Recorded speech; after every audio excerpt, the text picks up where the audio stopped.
Hey guys, tonight we meet a god who laughs when others cry, who shifts shapes like you change moods, and who might save the world just as easily as he might set it on fire. His name is Loki. Yes, that Loki of Norse myth, Marvel fame, and mischief beyond compare. But don't get too cozy. You're about to follow his winding footsteps through frost-bitten forests, mead-soaked halls, and the inner crevices of cosmic consequence. And you probably won't survive this with your black and white view of good and evil intact. So, before you get comfortable, take a moment to like the video and subscribe, but only if you genuinely enjoy what I do here. And hey, drop a comment telling me where you're listening from and what time it is where you are. Always fun to know who else is lying awake with the gods. Now, dim the lights, maybe turn on a fan for that soft background hum. And let's ease into today's journey together. You sit in the flickering half-light of a mead hall. Flames licking. Shadows up the wall. A hush settles across the room as the skald begins his tale. But instead of a hero, you're offered a grin, crooked, dangerous, endearing. And there, by the hearth, sits Loki. He doesn't speak first. Of course not. He waits until you're listening too closely, and then, softly, he mutters something.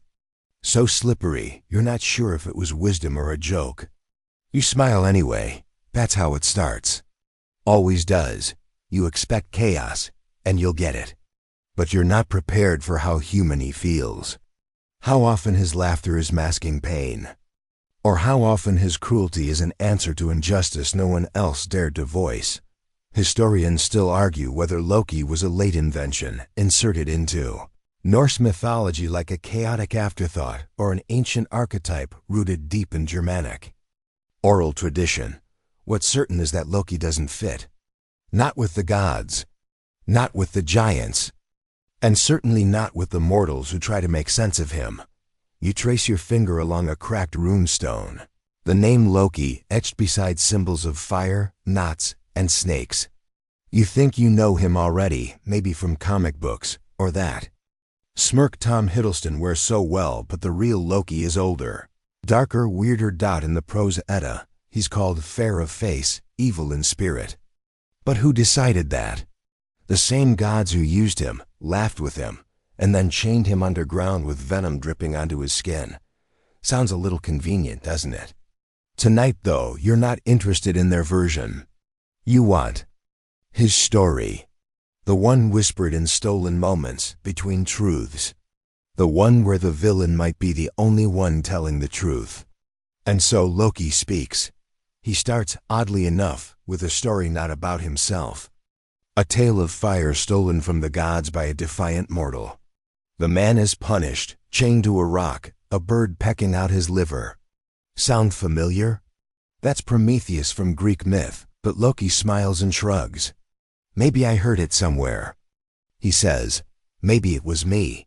He leans closer, eyes glinting. Stories are like fire. They burn, they comfort, they change form. I just keep them interesting, and you believe him. Against your better judgment, sure, but you do. Because Loki doesn't lie for no reason. He lies for reaction. He lies because truth is fragile. And sometimes it needs a little chaos to stay alive. You notice the others around the fire now. Thor, glaring in distrust. Odin, watching silently with one remaining eye. Freya, half smiling, half scowling. They're not here to speak. They're here to listen.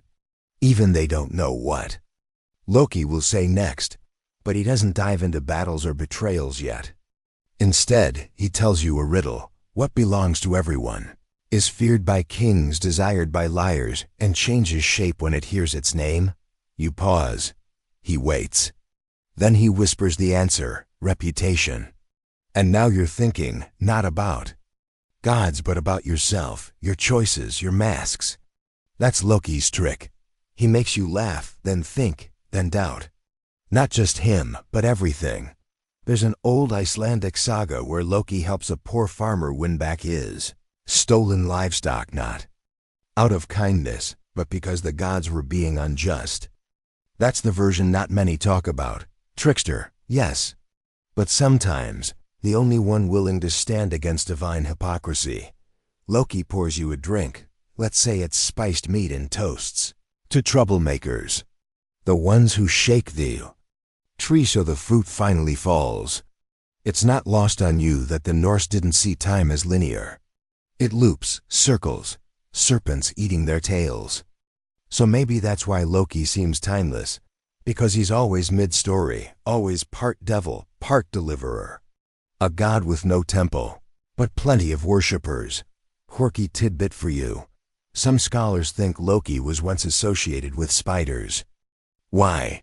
Because of a single poetic phrase calling him Lopter, which might mean the climber or airborne. And hey, he does spin webs. Not the sticky kind, but the kind that trap people just the same. There's no straight line here. No moral of the story.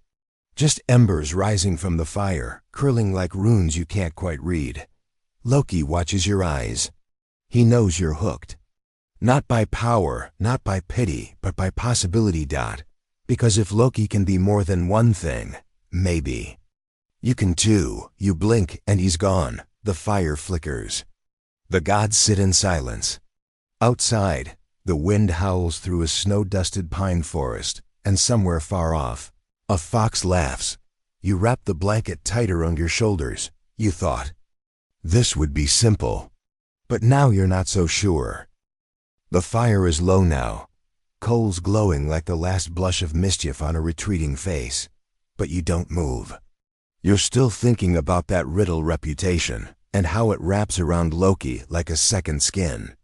It's no wonder the gods couldn't decide whether to love him or fear him. Loki wasn't born into their world, that much you're certain of. He came from Frost. His father is Farbauti, a Jotun, one of the frost giants, those towering primal beings born of ice and chaos.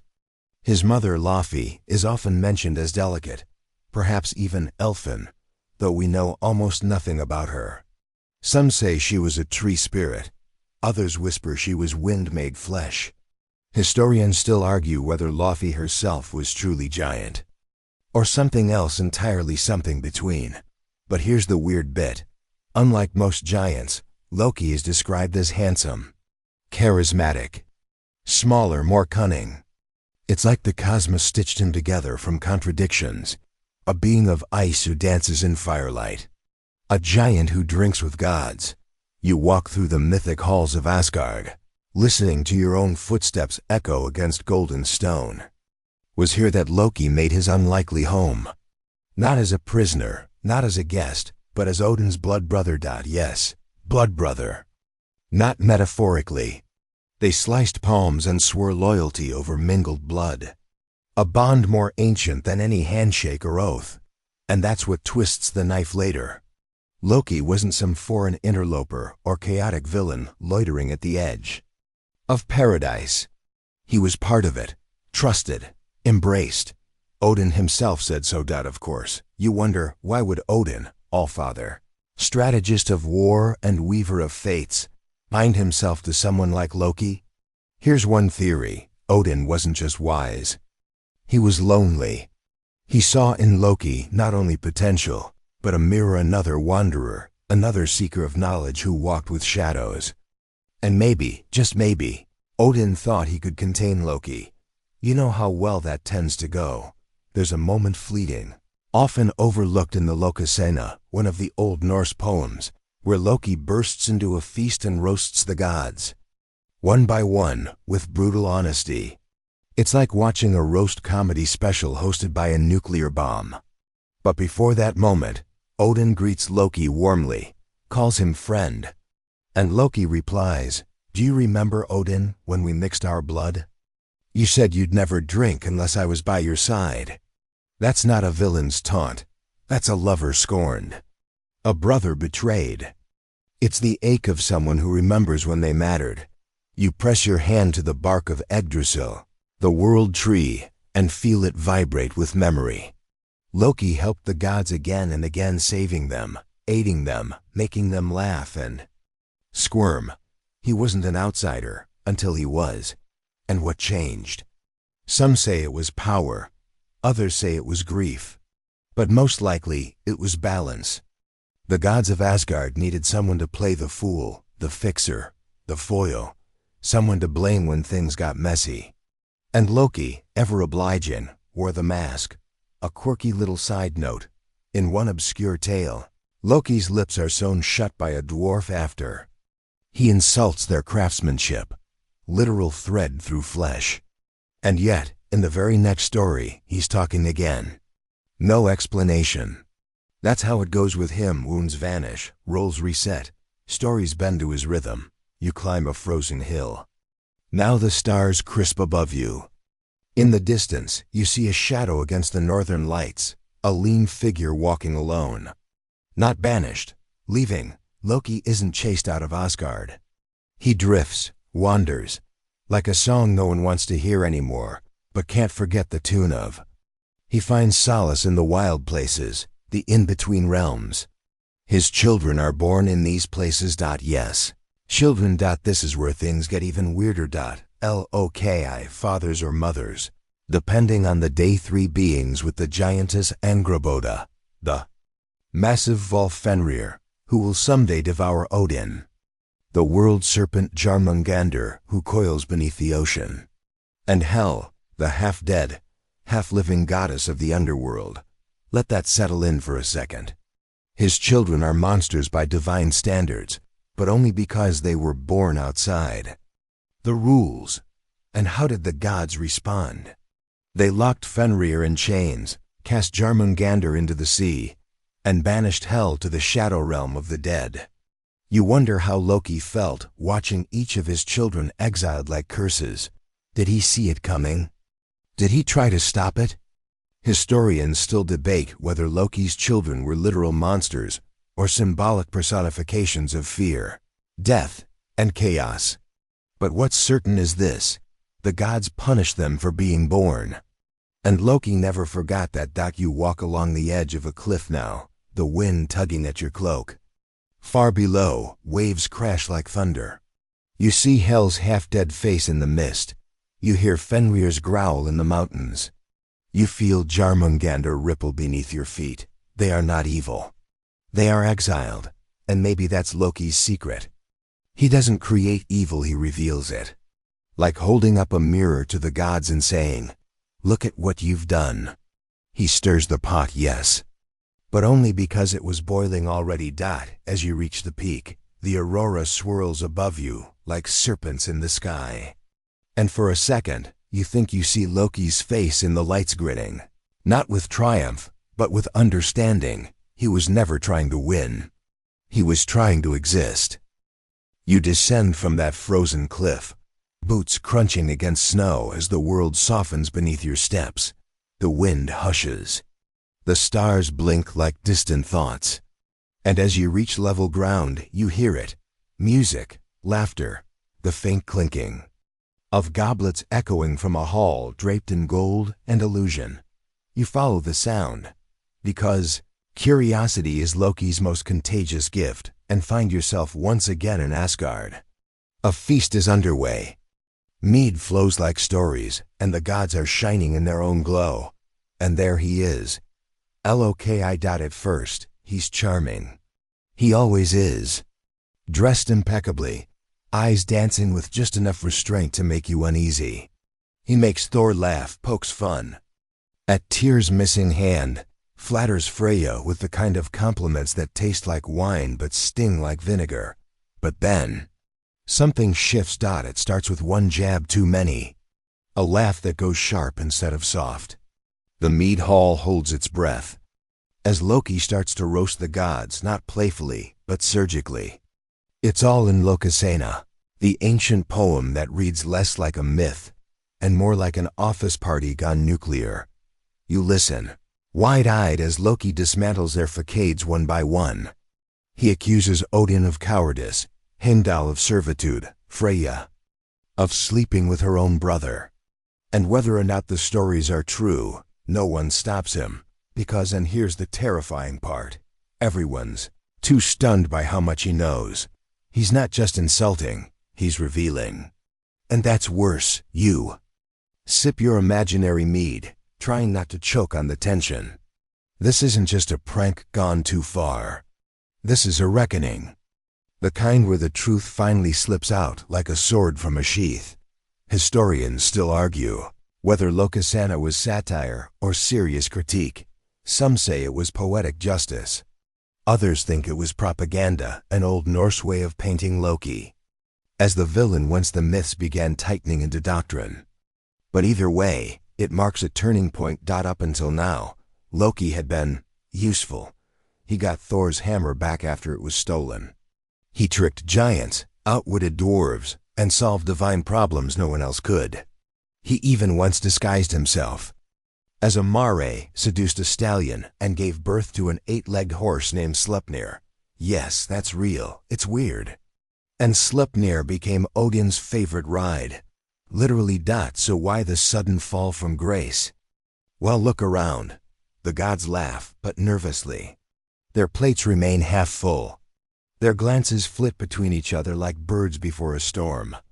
Loki has pulled back the curtain, and now they're standing there, naked metaphorically, of course.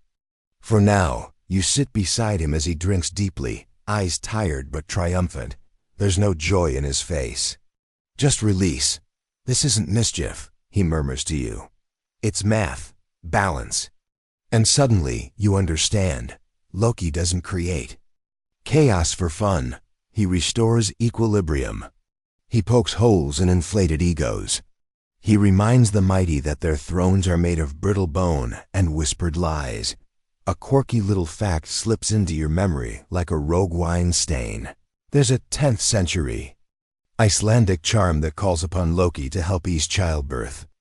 Not Odin, not Thor, Loki, the trickster. Because who better to untangle pain than someone who knows every knot?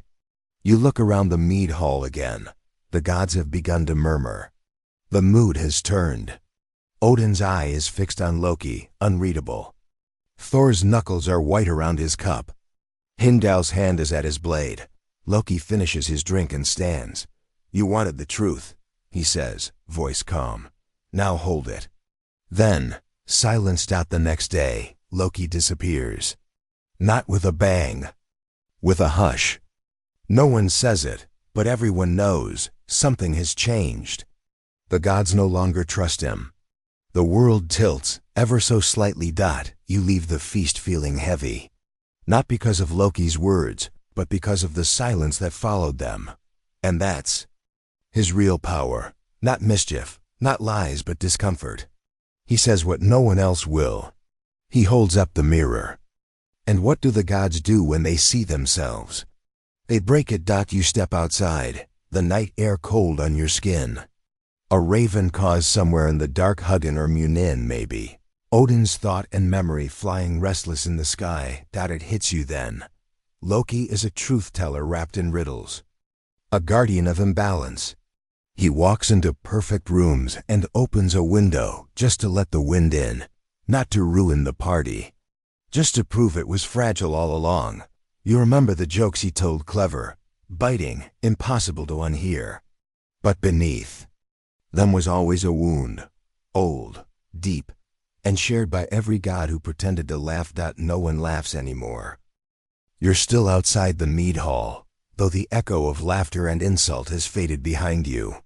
The snow falls slower, now less like a storm, more like ash. You feel it melt against your cheeks, soft and sad. Tonight, you follow a colder trail. A quieter one.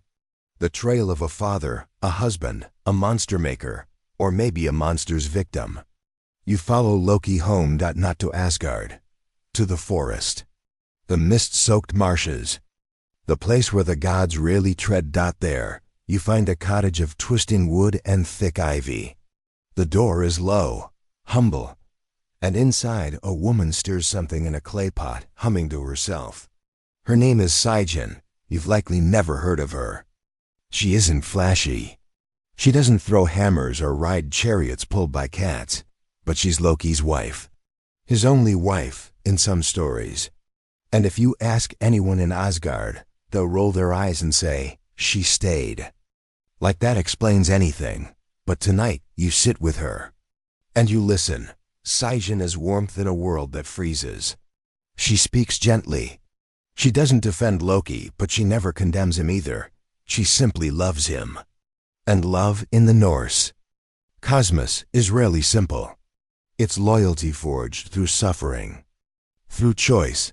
You ask her why. She looks at you and says, because he needed someone who wouldn't leave when the laughter stopped.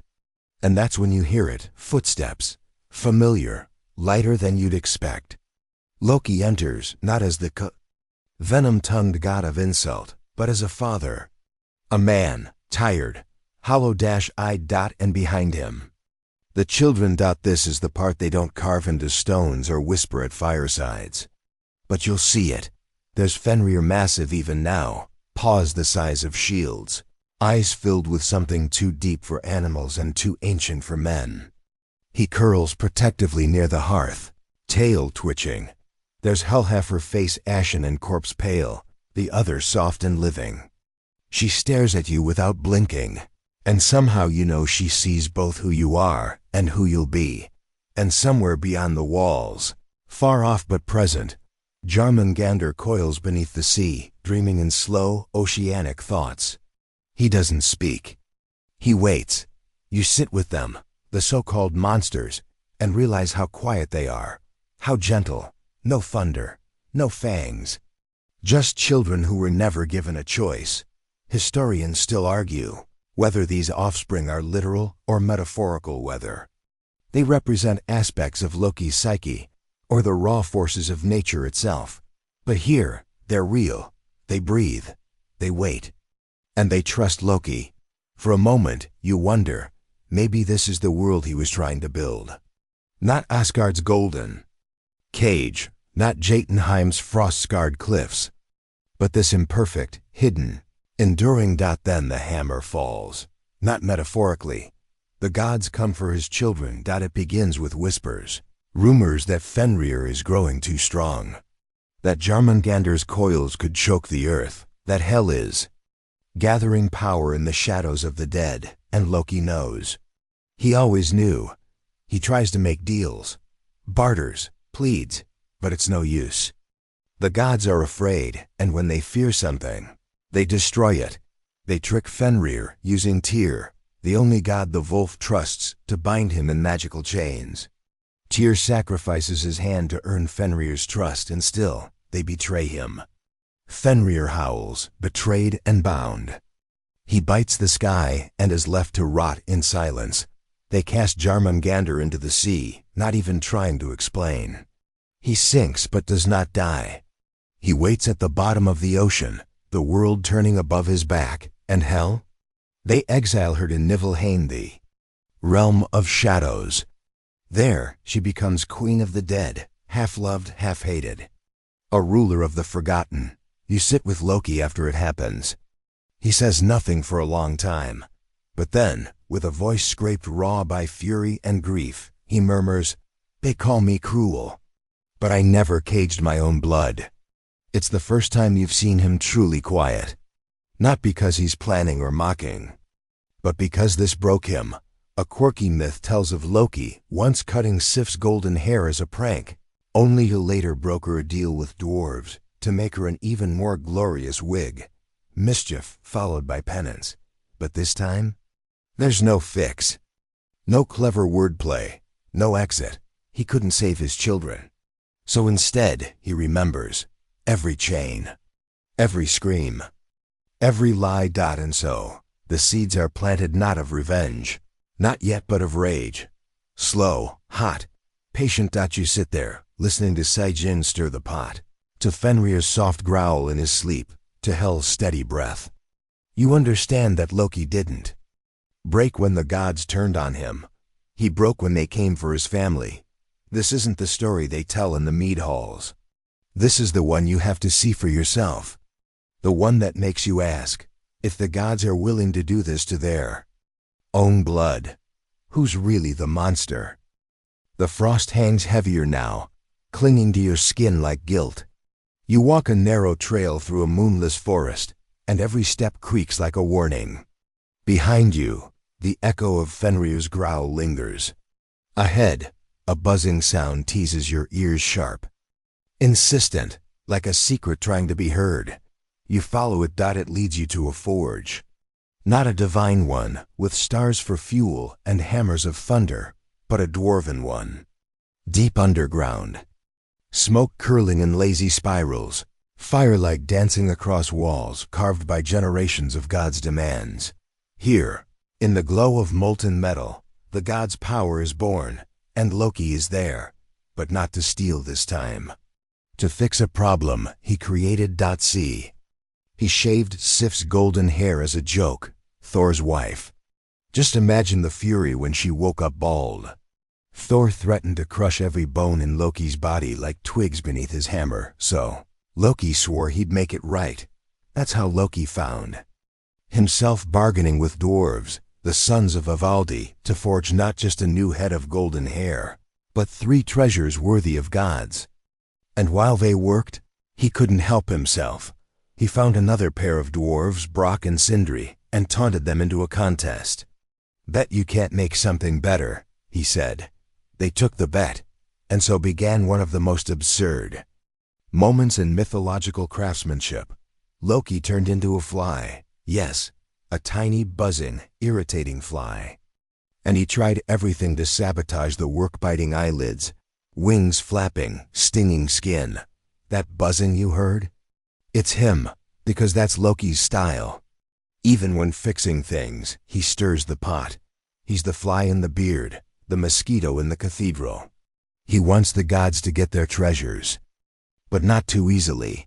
Historians still argue whether this story is meant to show Loki as helpful or inherently disruptive. But the truth, like Loki, buzzes somewhere in between. The dwarves in the end succeed. They forge Gungnir, Odin's unerring spear. They craft Draupnir, a ring that multiplies itself every 9th night. They create Sif's golden hair, flowing like sunshine and magic. But Brock and Sindri go even further. They give us Gullinbursti, the golden-bristled boar for Freyr, Skidbladnir, the ship that always finds the wind, and finally Mjolnir, Thor's hammer. Yes, that hammer, the one we know today. All because Loki couldn't resist a dare. The catch? The handle's too short. Why? Because Loki bit Sindri's eyelid at the wrong moment. So yes, Thor's legendary hammer, the one that smashes mountains and calls down lightning, was almost ruined because a shape-shifting god played fly on the wall at the wrong time. You can't make this stuff up. Or maybe Loki did. As payment, Loki promised his head. The dwarves returned for it. But Loki, always finding loopholes, agreed, just not his neck. No decapitation allowed, he grinned. You can have the head, but don't touch the rest. The dwarves were furious. So they sewed his lips shut instead, a neat punishment. Except, lips heal, words return. And Loki? He has more of them than anyone. You step back from the forge, blinking through smoke. Your ears still ring from that buzzing sound. You wonder, was it really sabotage? Or was Loki trying to teach the gods something? That perfection comes at a cost? That chaos breeds creation? Or maybe he just wanted the handle too short. Just to remind Thor that even the strongest need help now and then. You emerge from the fight underground and feel the world turn colder. There's a new tension in the air. Loki's usefulness is wearing thin. Every joke leaves a scar. Every trick reveals too much. Even the gods begin to wonder, is he laughing with us? Or at us? You walk through the halls of Asgard again, this time slower. More alert. Odin walks alone. Thor grunts but doesn't speak. Freya's smile is tighter than it used to be. They've started to question him. Whisper behind his back. And Loki? He still shows up, still drinks, still dances, but now he watches the exits more carefully. There's a fringe theory, admittedly strange, that the story of the fly and the forge is an allegory for knowledge itself. That Loki is a Promethean figure, disrupting divine power to gift the world its greatest tool, balance between force and failure. You let that idea sit with you, Because sometimes, a short handle isn't a flaw.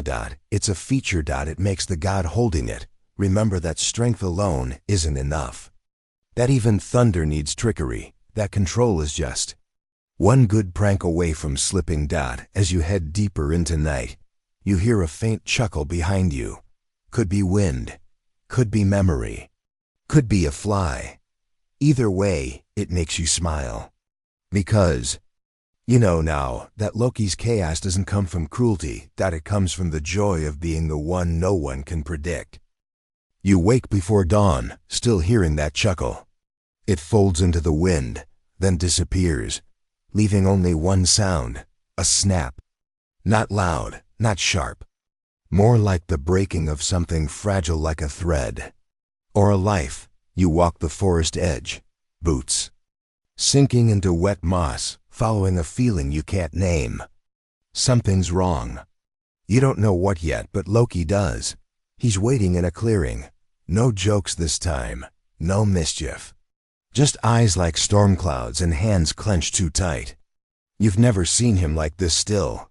And then he shows. It starts with a game.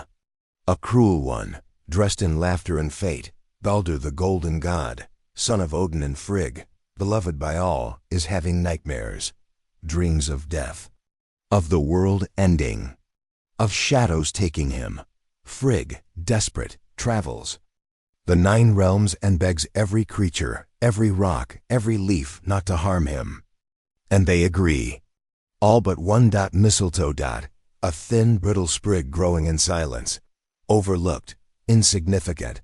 She doesn't even ask it. Historians still argue whether this was a mistake or a deliberate omission, whether mistletoe was forgotten or ignored because of its weakness. But it doesn't matter. Loki notices, of course he does. He watches the gods throw weapons at Baldur, laughing as they bounce off.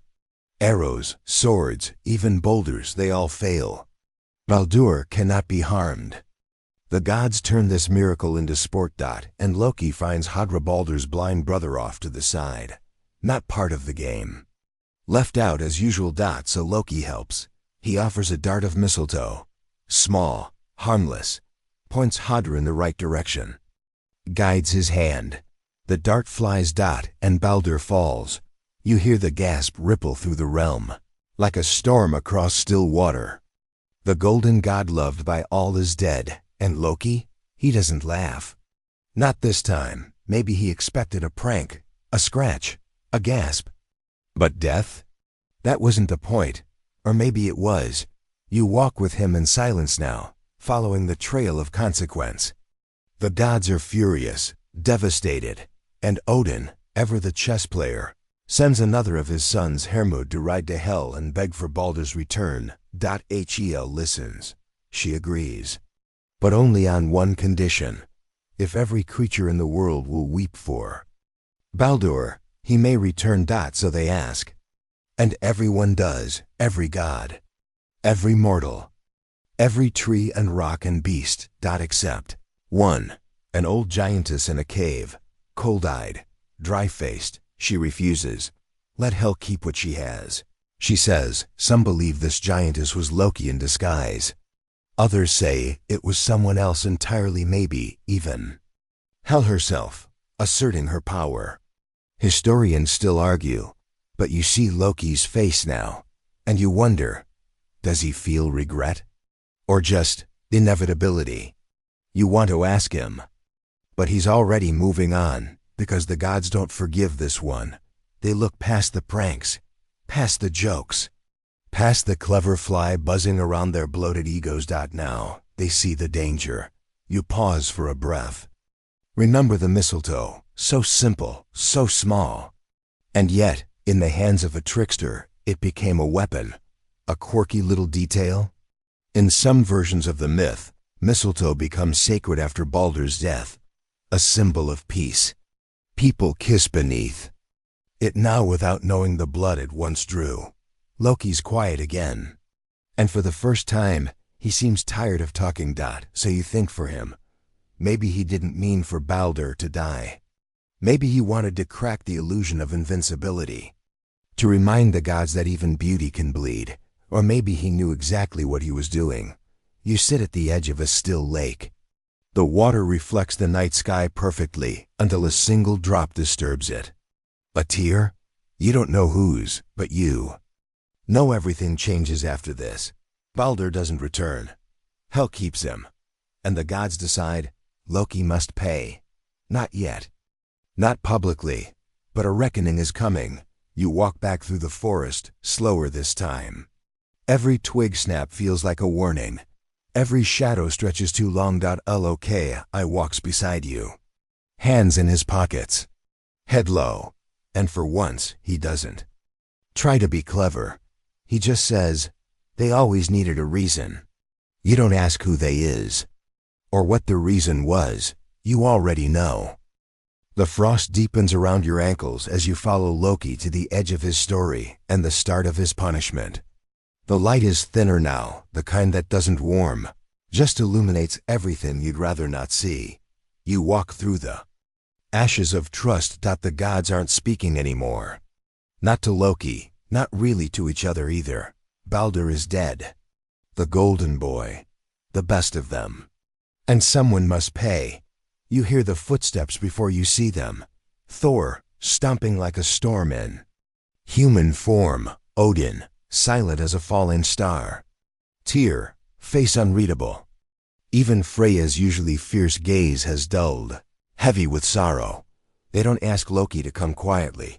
He doesn't offer to. And so the hunt begins. It's not heroic. It's not clean. It's not like the stories.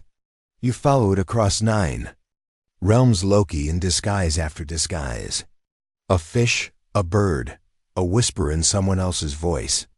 He's not running from justice. He's running from judgment. There's a tiny, often forgotten detail here. Loki stops by one last house, hidden in the cliffs. He speaks to Sigyn. No words recorded. No myths detailing what was said. But she packs a bowl and follows him, and that should tell you everything. Historians still argue whether Sigyn's devotion is noble or tragic. But watching her walk beside him now, it's real. Eventually, Loki's caught in the form of a salmon slippery, silver thrashing against the current, and Thor grabs him by the tail. It's said the gods used his own son's entrails to bind him, though even that part blurs between horror and poetry.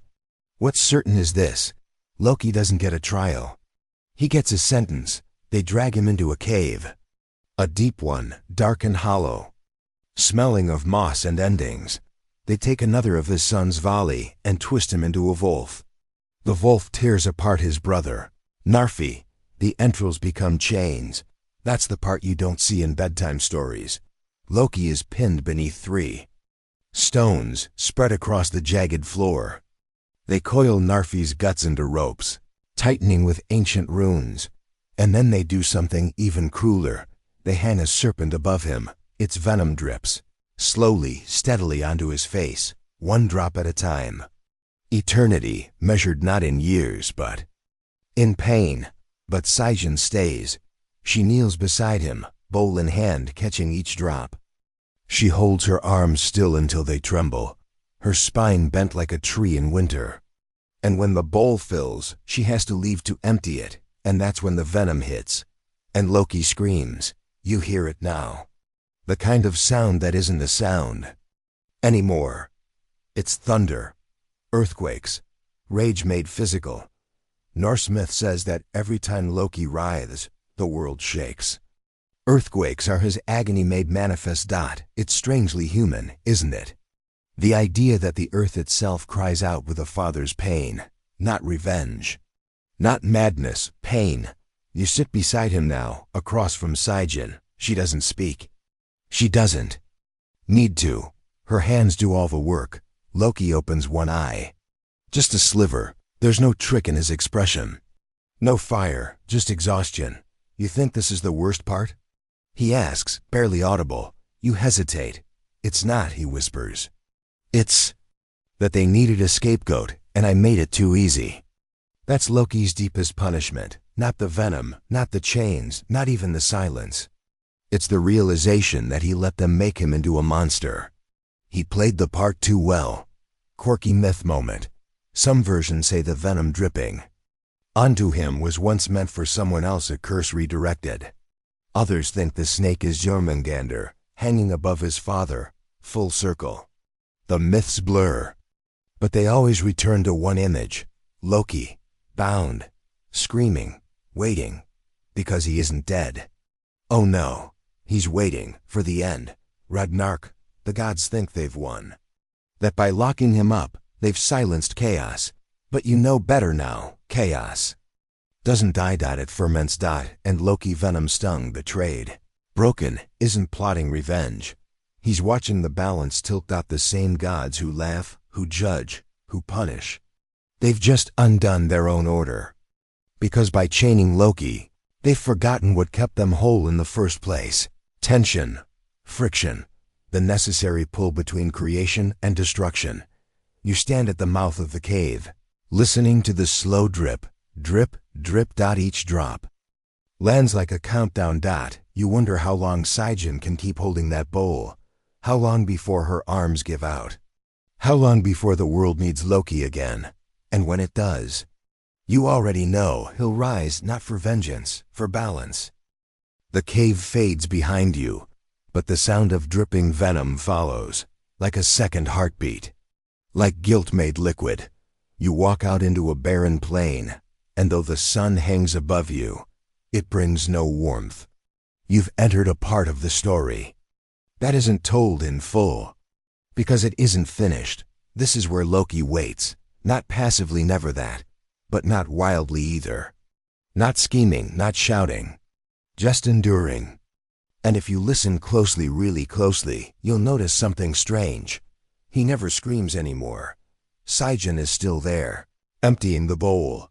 Her fingers are raw, her arms lined with tremors. But her face? Still, focused. You wonder how many centuries she spent like this. Maybe she doesn't measure time the way we do anymore. Maybe she measures it in drops. You move closer to Loki. He looks up at you. The venom has seared red rivers into his face, but his eyes remain clear, sharp. And strangely calm. You expect fury. You find clarity. You think they did this because of Baldur? He asks. You hesitate. That was just the excuse, he says, like it's nothing. They feared what I knew, what I was. And you begin to see what he means. The gods claim to preserve order. That's what they say. But you've watched them. You've seen the betrayals, the blind spots, the egos too bloated to admit weakness. And you've seen Loki, not innocent, not harmless, but not a liar, not really. At least not in the ways that count. He told them the truth once, in that feast, remember? Every bitter word in Lokasena. And instead of facing it, they punished the messenger. You realize now, this isn't just about punishment. It's containment. Loki isn't chained because he broke the rules. He's chained because he knows them. Knows how flimsy they are, how easily bent, and how often they're used to excuse cruelty rather than prevent it. Historians still argue whether Loki was ever meant to be bound at all, that maybe his imprisonment is a late addition, a Christian twist on a pagan god too. Unruly to fit into black and white moral scripts. But you're not here to sort academic theory. You're here with him, right now. And he's telling you something. You sit beside him on the cave floor. It's cold, hard, but oddly peaceful. There's power in silence, Loki says. When they think you're finished, when they stop watching. It's true, the gods stopped looking. They assumed the danger was gone, but every drop of venom, every scream that used to echo from this cavern, it carved focus into him. Not revenge, not madness, just readiness. Because something is coming, and he knows it. He can feel it in the bones of the earth. The serpent shifting beneath the ocean. Fenrir's breath stirring the chains. Hell's shadow stretching wider in Niflheim. He's not imagining it. He's listening, and you hear it too. If you sit long enough, if you breathe slowly, the world begins to whisper. A subtle hum in the rocks. The rhythm of inevitability, Ragnarok, the twilight of the gods. A quirky little prophecy, often half remembered, says Loki will fight against the gods at Ragnarok, that he'll steer a ship made from the fingernails of the dead, lead giants into battle, unleash monsters on the world. But have you ever asked why? They say he does it out of hate, or madness, or chaos for chaos's sake, but what if he does it because someone has to tip the scale? What if the world-ending war is the only way to level everything? You look into Loki's eyes, and suddenly the myths feel smaller than they did before. Because you're not staring at a villain, you're staring at the only one who remembers how this all started. You can't fix a crooked house by dusting the windows. He murmurs. You smile, despite yourself. The bowl is full again. Seijen rises. The venom will fall. But this time, Loki doesn't flinch. He just closes his eyes and waits. He's not planning. Not struggling, he's becoming. Becoming what the gods fear most, not a monster. Not a traitor. But the consequence of their own arrogance. And one day soon, when the chain snaps, when the serpent rises, when the wolf breaks free, he won't have to say a word. They'll already know. You stand to leave. The cave darkens behind you, folding around Loki like a cocoon, and as you step back into the lightless light, you realize some truths take centuries to unfold. You step away from the cave, but you carry its silence with you like smoke in your clothes. The world outside isn't any warmer, only broader, wilder, like it's holding its breath. You walk across plains cracking with frost, sky split by gray light, and every bird call sounds like a warning. Ragnarok is coming, not today, but soon. You can feel it in your ribs, and Loki? He's no longer just a prisoner, he's a key. You reach the shoreline now. Wind howling, the sea boiling in the distance, though no storm brews. This isn't weather. It's movement, deep, ancient, coiled. It's Jormungandr, Loki's middle child.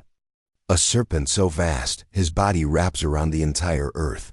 And he isn't sleeping anymore. Not really. He stirs. Tails twitch. Fins ripple through trenches that haven't seen light since creation.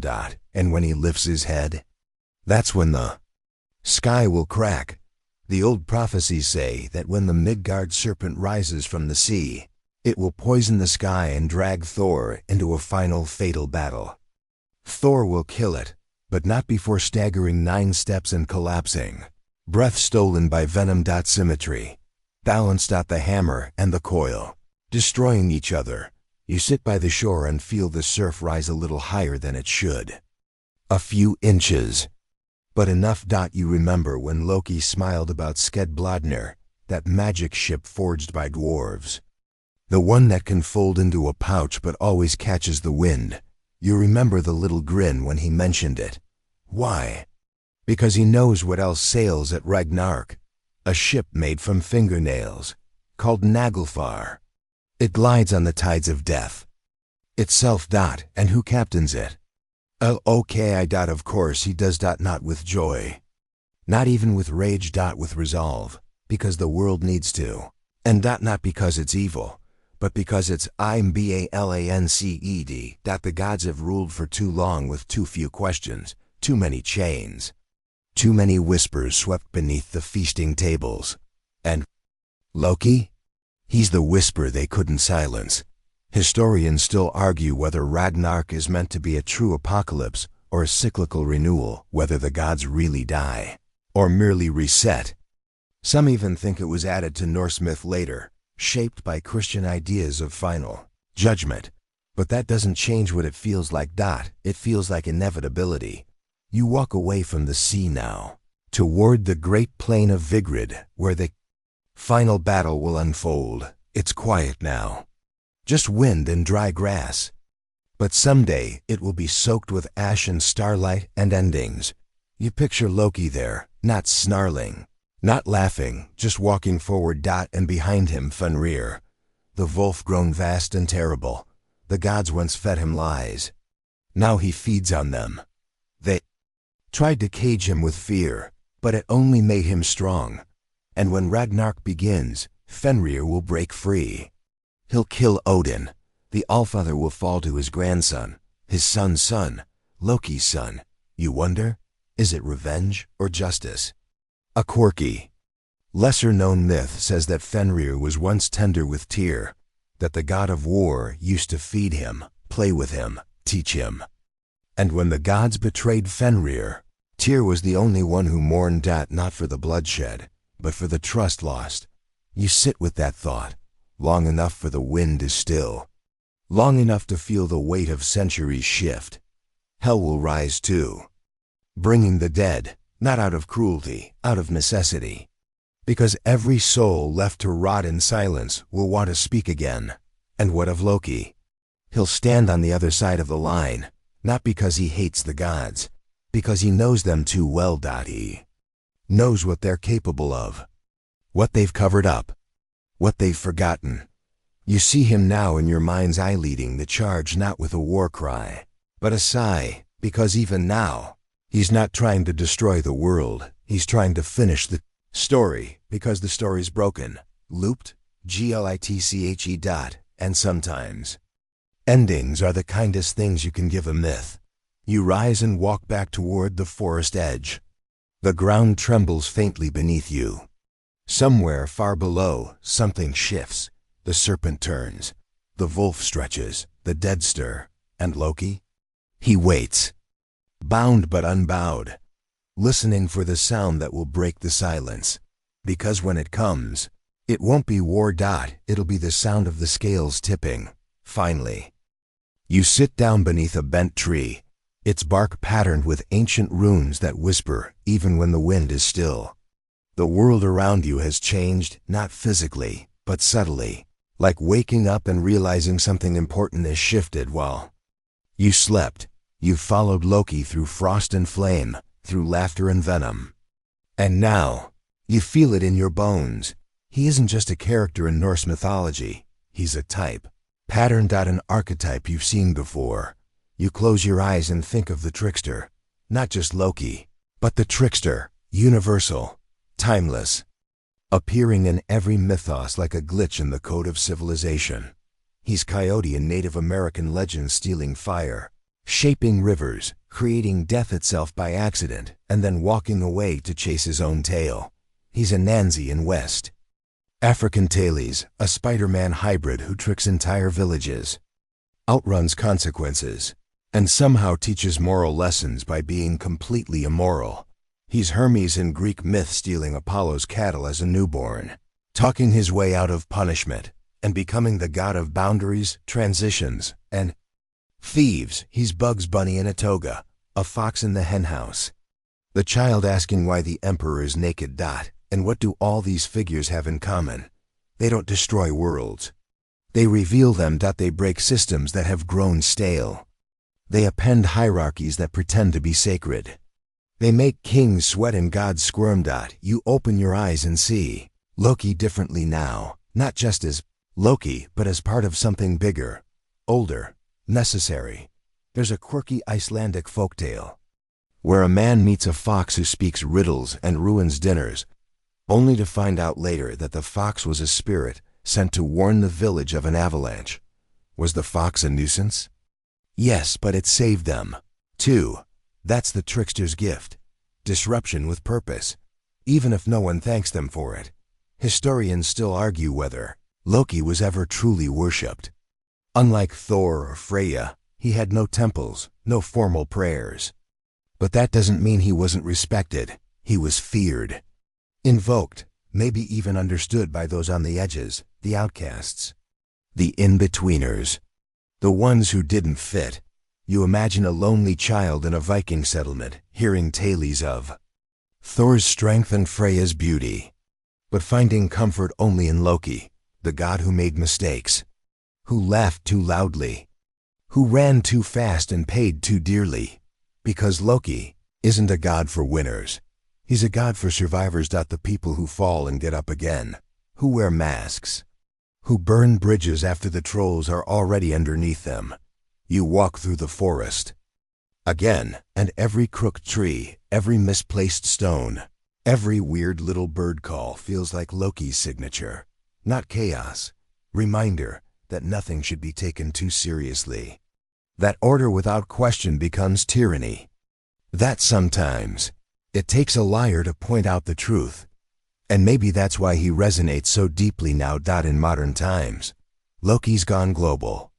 Thanks, in part, to a certain actor with cheekbones that could slice bread. But there's more too. It than fandom that people connect with him because he feels real, not flawless like Superman, not blindly noble like Captain America, but complicated, flawed, dangerous, charming, tragic. He's the friend who always screws things up, but somehow makes everything more interesting. He's the voice in your head that says, "What if we don't follow the rules just this once?" And let's be honest, you've listened to that voice. You've bent the rules, questioned authority, maybe even told a lie that was more honest than the truth. That's Loki. That's the trickster. You sit by a stream now, letting the water slide over your fingers. It babbles and curves, never flowing straight. And it reminds you of something Loki once said: "Straight lines are for coffins." And you laugh, because of course he'd say that. Because of course he'd be right. The trickster lives in the curves, the detours, the weird little footnotes of history. The ones who change the world not by force, but by making everyone see it differently. You realize now that Loki's story isn't just about Asgard or Ragnarok. It's about all of us. Every time someone questions the boss, every time a quiet kid makes the room laugh. Every time a truth slips out disguised as sarcasm, that's him, still walking, still shifting, still stirring the pot with a wink, and maybe, just maybe, keeping the world from freezing into something it was never meant to be. You're no longer walking. You're gliding now through fog, through memory, through layers of identity so thin and tangled they feel like silk spun from secrets. You're following Loki again, not as a villain, not as a god, but as a shape. And shapes are what define him. You see him first as a man, tall, lean, sharp-eyed. Then a woman, elegant, amused, wearing chaos like perfume. Then a fish, then a fly, then a horse, then something that doesn't even have a name. Loki doesn't just shift form. He shifts meaning. And in this section of the tale, it becomes almost overwhelming. You've heard the stories, haven't you? About the horse? Let's walk through that one slowly, because even among the strangest myths in Norse tradition, this one gallops in from the left field of absurdity. There was a wall to be built around Asgard, a great protective barrier to keep the gods safe from giants. A mysterious builder offered to do it alone, with just his stallion in exchange for Freya, the sun, and the moon. Odin laughed. Sure, he said, smug and certain the builder couldn't meet the deadline. But the builder wasn't just strong. His horse, Svalfari, was otherworldly. And fast. Too fast. The wall rose quickly, stone by stone. The gods panicked, and so, of course, they turned to Loki. "Fix it," Odin demanded. "You got us into this. Get us out." So what does Loki do? He transforms into a mare.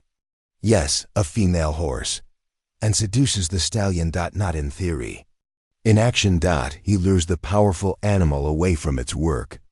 They vanish into the forest. And weeks later, Loki returns, exhausted and very pregnant. He gives birth to an 8-legged horse, Sleipnir, the finest steed in all the realms. Gray, swift, strange. Odin rides it proudly. Let that sink in. The gods mocked Loki for his chaos, feared him for his disobedience, punished him for his cleverness, but rode into battle on the back of his child. It's funny, until it's not. Because the truth behind this tale isn't just about shape-shifting. It's about boundaries, and who's allowed to cross them. Historians still argue whether Loki's fluidity was revered or ridiculed in the original Norse context. Some think these stories are coded mockery. Others believe Loki was a sacred bridge between male and female, mortal and god, destruction and rebirth. But you're watching him change. And with each new form, you realize something important. Loki's power doesn't come from strength or weaponry. It comes from movement, from refusing to be pinned down, labeled, trapped. There's a fringe theory, half myth, half whisper, that Loki is a god of transitions. Not chaos itself, but the moment before chaos, the inhale before the scream, the flicker before the flame. And shape-shifting is his sacrament. You see him now as an old woman, whispering advice to the gods in disguise. Then as a fish, darting through the river like a secret no one can catch. Then as a falcon, feathered, quick, impossible to hold. There's even a lesser-known tale where he turns into a seal to battle. Another shapeshifter over a stolen necklace. Yes, a seal fight, because why not? This is Loki, and everything he does reminds you. Form is fiction, truth is fluid, and identity? It's not just who you are. It's who you refuse to be forever. You sit on a rock and watch the wind swirl around you. The leaves change direction. The river alters course slightly, not with force, but with insistence. You think of people you know who've changed their names, their gender, their roles. People who moved across borders, or switched beliefs, or shed one life to grow another. They weren't broken. They were becoming, just like Loki. You begin to wonder, maybe this is why the gods hated him. Not because he lied, but because he proved they were pretending. Pretending to be eternal, pretending to be pure, pretending not to change. Even as the world spun beneath them. Look, I didn't pretend that he transformed. And each transformation wasn't escape. It was truth. You get up now and walk again. Not forward or backward, but sideways. Just to see what changes. The wind shifts. The world turns. And in the corner of your eye, you swear you see him again. Not quite Loki. Not quite, not grinning. Maybe a horse, maybe a woman. Maybe a shadow, but definitely still moving. You leave the forests of myth behind now, brush off the moss of old gods, and step into something brighter, louder, and deeply strange modern myth. You don't need to summon the Bifrost or chant an Old Norse to find Loki anymore. You just need to open your phone. He's everywhere. TV screens, movie theaters, comic books, fan art, memes, that smirk. That mischief. That wildly tailored green and gold outfit. You know who I'm talking about. And yes, we're going there. Welcome to Marvel's Loki. You step into this shiny, CGI slick version of Asgard and look around. Still 9 realms, still thunder, still drama, but something's changed. Loki's not just the antagonist anymore. He's the fan favorite. And that should make you pause. Because how did a character once painted as a villain, the murderer of Baldur, the father of monsters, the architect of Ragnarok, become the most loved god in the pantheon of pop culture? Simple. We saw behind the mask. From his first appearance in the Marvel Cinematic Universe, tricked out in horns and high drama, he was undeniably magnetic. He wasn't just a bad guy. He was wounded, clever, lonely, funny, dangerous, yes. But heartbreakingly human, and the audience leaned in, because we weren't watching an evil god. We were watching someone trying and failing to be understood. Historians still argue whether Loki's modern popularity has diluted the original myth or revitalized it. Some say we've softened him. Others argue we've finally seen the nuance that oral tradition once held. You sit in a theater seat now, popcorn in your lap, as Loki dies again. And again. And again. In the MCU, death is temporary. Much like in myth. Loki gets stabbed, falls into voids, is choked, explodes, and yet, somehow, he returns. And each time, he changes, just like before. He sheds the villain's cloak, wears the hero's jacket. Or the anti-heroes, or sometimes just the survivors. And the writers give us something surprising. A god learning how to be good. Not perfectly. Not easily. But honestly, you think back to the Norse Loki shifting into a mare to save Asgard, birthing the very steed Odin rode. And then, centuries later, you watch him on a screen hug Möbius, form a fragile bond with Sylvie, his female variant, and stare at the edge of time, wondering who he really is. It's not a perfect translation of myth, but it's a perfect mirror of it, because Marvel's Loki doesn't rewrite his legend, he completes it. He finishes the sentence that the old gods left trailing. He says, I don't want the throne. He says, I don't want to hurt people. He says, I just want to matter. And there it is. That's why we love him now, because Loki's story is no longer about being feared, it's about being seen. You scroll through fan comments, fan theories, fan fiction. People don't just watch Loki. They connect with him. Because he's fluid, gender fluid, morality fluid, purpose fluid. And that reflects us. We are no longer a culture of tidy narratives. We are complicated, contradictory, shifting. And Loki shows us that that's not a flaw, it's a superpower. There's a quirky little moment in the Loki series when he's asked what makes a Loki, he thinks. And then he says, we're survivors. That hits, doesn't it? Because it's not just about living through chaos. It's about adapting to it. That's the essence of modern Loki, and maybe the trickster archetype redefined for a new world. Not just the one who causes trouble, but the one who lives through it. Changes with it. And sometimes changes it. You step out of the screen now, blinking. Back into your own life. But something's different. You don't see Loki as evil anymore, or good. You see him as possible. As a shape waiting to be made, a choice waiting to be taken. Because if a god of mischief can be rewritten, maybe we can too. You sit now on a stone bench in a shadowy library, dust floating like drowsy spirits through shafts of soft light.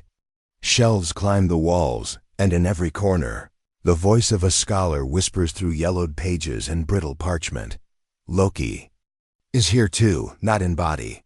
In debate, he lingers between footnotes, because if there's one thing academics can't seem to agree on besides what qualifies as a primary source, it's what the hell to do with Loki. You pull a heavy book into your lap. On the spine, the Edda. And as you flip through it, you notice something strange. He's everywhere, but nowhere consistent. Sometimes, Loki is clever, resourceful, a fixer of problems the other gods created. Sometimes, he's venomous, violent, a bringer of destruction that no one asked for. And sometimes, he's both in the same story. Historians still argue whether Loki was once revered as a fire god, an agent of transformation, or whether he was simply a literary foil, a necessary evil added by storytellers for narrative spice. One camp sees him as a pre-Christian chaos spirit. Another says he's the product of evolving oral tradition, made spicier with each retelling. What's most interesting? He wasn't always evil. In the earliest sources, Loki is a companion to Odin, a helper to Thor. He's the reason Asgard has its greatest treasures, Mjolnir, Sleipnir, Gungnir. Without Loki, the gods would be under-equipped and, let's be honest, probably very bored. But then, something shifts. As the myths progress, especially in the later prose Edda, Loki's tone darkens. He becomes meaner, more vengeful, less a jester, more a saboteur. You wonder, was that Loki changing? Or the storytellers? You flip to another chapter and find the Lokasena again, the infamous roast fest. And even there, his insults reveal more about the gods than himself. He mocks Freya for sleeping around. He calls Odin inconsistent. He tells Heimdall he's nothing but a glorified watchman. And what do the gods do? They seethe. They stew, but they don't refute him, because he's not lying. That's the thing. Scholars keep circling. What if Loki's crime wasn't falsehood, but honesty? You stand and walk deeper into the library, tracing your fingers along a tapestry showing Ragnarok. You see Thor and Jormungandr locked in battle. You see Fenrir lunging toward Odin. You see flames and waves and broken spears. You see Loki, eyes narrowed, lips curled, not grinning, not screaming, just present, the figure you can't quite interpret. One researcher once wrote that Loki exists in the margins of the mythological world necessary to it, yet always at odds with it. A trickster, yes, but not evil, just rejected. You find another scroll, an obscure academic article that claims Loki was the Norse culture's way of explaining randomness, not divine punishment, not human error, just things going sideways, like that one chicken who always escapes the coop, like the wind changing direction when the sails are full. That's Loki, the system glitch, the poetic shrug. You sit again. The candle beside you flickers, like it's reacting to your thoughts. You think about how modern culture loves its anti-heroes now. Walter White, Tony Soprano, villains with depth, with reasons, with wounds. And it hits you. Maybe that's what Norse mythology was trying to grapple with the whole time. Loki isn't Satan. He's not evil incarnate. He's not even malicious all the time. He's the question you ask when things stop making sense. You close the book, slowly, let the dust resettle, and whisper to no one in particular, what if the gods were just scared of the mirror he held up? Because that's what it comes down to. Maybe Loki didn't betray them. Maybe he just reminded them of who they really were. And for gods, that's sometimes the worst crime of all. You step out of the library, the door creaking softly behind you, and into the twilight once more. Everything is quieter, now not with fear, but with understanding. The kind of silence that arrives when a story is almost done, but there's still one thread left, one tightrope strung between the stars.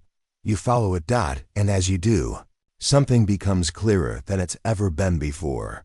Loki is not a force of chaos, He is the balance point between chaos and order. He's what happens when systems grow rigid, when power goes unchallenged, when perfection pretends to be truth. And like a tiny crack in a mirror, he begins at the edges, but eventually, the fracture spreads.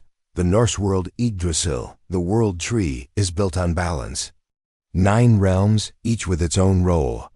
Asgard rules, Midgard lives, Hel keeps what is dead, and Jotunheim threatens from the shadows.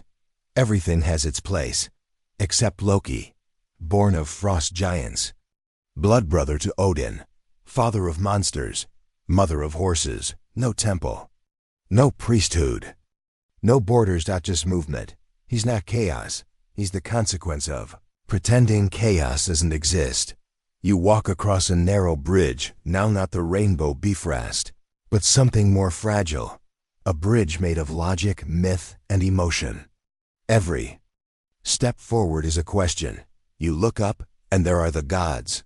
Thor, golden and glorious. Odin, wise and weary. Freya, radiant. Heimdall, vigilant. They're all still up there, throned and shining, and down below, Loki, still bound, still dripping venom, but only for now, because when Ragnar comes, that balance will snap like a brittle rope. The world tree will tremble, the oceans will rise, Jarmungandr will surface, Fenrir will break his chains, Hel will open her gates, and Loki will walk forward, not as a villain, not as a hero, but as the fulcrum, the hinge on which the whole myth turns. You wonder, did he plan it this way? Probably not. That's the thing people forget. Loki isn't a god of control. He's a god of what happens next. He reacts, disrupts, shifts. But he responds. He's the friction in the machine, not the hand that built it.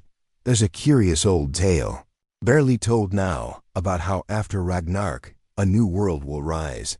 Green fields, 2 surviving humans, a rebirth, and who won't be there? The old gods, but maybe, just maybe, the ideas that Loki represents will change. Truth through trouble, laughter as rebellion, the knowledge that order must be flexible or it will break. You find yourself on a hill now, You can see everything from here, the realms, the gods, the bound serpent, the rising wolf, and the crooked smile of someone who always knew how this would end. You sit. Loki sits beside you, not bound anymore, not angry. Just present. You're still wondering, aren't you? He asks. If I'm good or evil? You don't answer. Because that's not the question anymore. He smiles. Wrong question anyway. Try this. What's worse? A liar who tells the truth, or a king who lies to himself?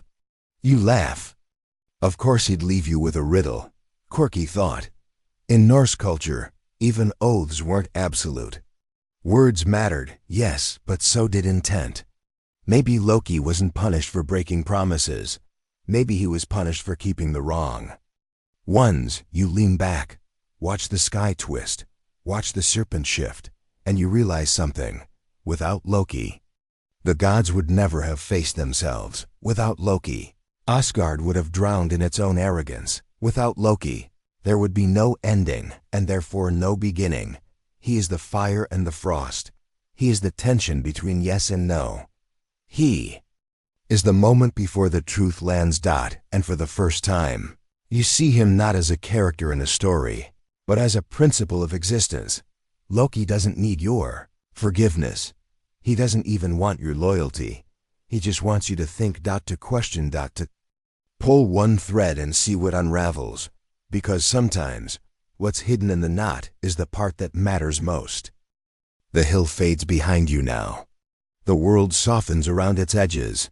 You're not walking anymore. You're drifting, gently, through a haze that feels more like memory than mist.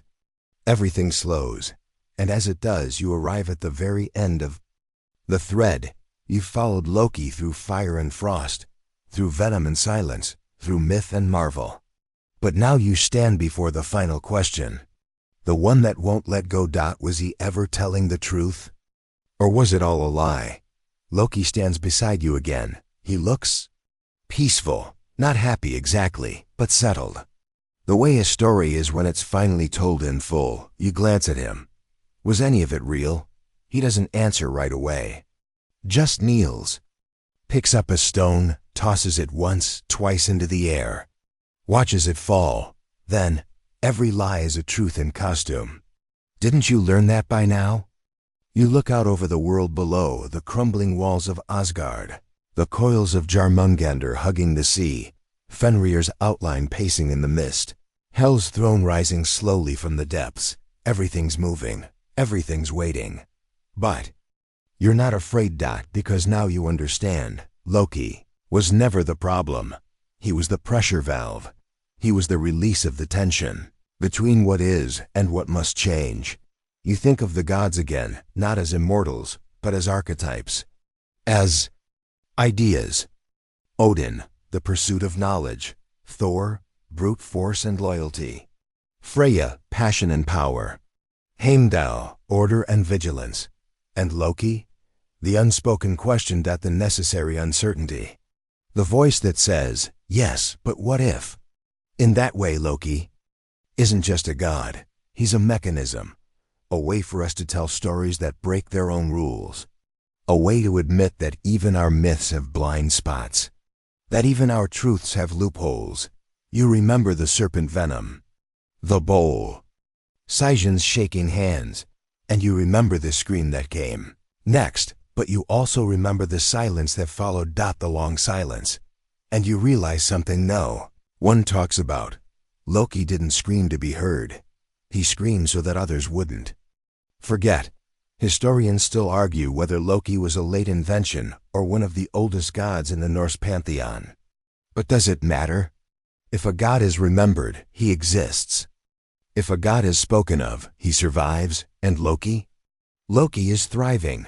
He's in fan art and film reels. He's in debates and books and candlelit dorm rooms where students ask, yeah, but is he really the bad guy? He's in memes, he's in minds, he's in you, in every time you've questioned, doubted, reimagined yourself. And now, he offers you a choice, one last one, because this story doesn't end with Ragnarok. It doesn't end with chains or venom or war. It ends with a whisper. when you get to carry the last lie. Or maybe the first truth. Loki smiles, not wide, not wicked. Just enough. You know what I am now, he says. Then, with a nod. And you know what you are, too. And with that, he fades not into shadow. Into thought. Because he was never meant to stay. Only to shift. Only to shake. Only to remind you that no myth is finished. Not really. Not when it still makes you wonder. The world around you softens now. The skies smooth themselves into a lavender haze, and the stars settle like dust on the shoulders of the night. The myths quiet, even the gods rest. You breathe in slow, steady, deep. The kind of breath that holds no questions, just the comfort of still being here, of knowing a little more than you did before. The venom has stopped dripping. The serpent sleeps, coiled around the globe like a lullaby. Saijin finally sets the bowl down and closes her eyes. And you? You walk out of the story, not as a reader, but as someone who understands. You were never meant to decide whether Loki is good or evil. You were only meant to listen, to walk beside him, to feel the shift in the world when someone dares to ask a different question. So let the world grow quiet now. Let the fire die low. Let the wind hum gently across the snow-covered halls of gods who no longer watch. Tonight, you've heard the trickster's tale, and if it lingers in your dreams, don't worry, God, it's only a whisper, only a grin, only a truth, dressed up as mischief. Good night. And may your questions always lead you somewhere strange.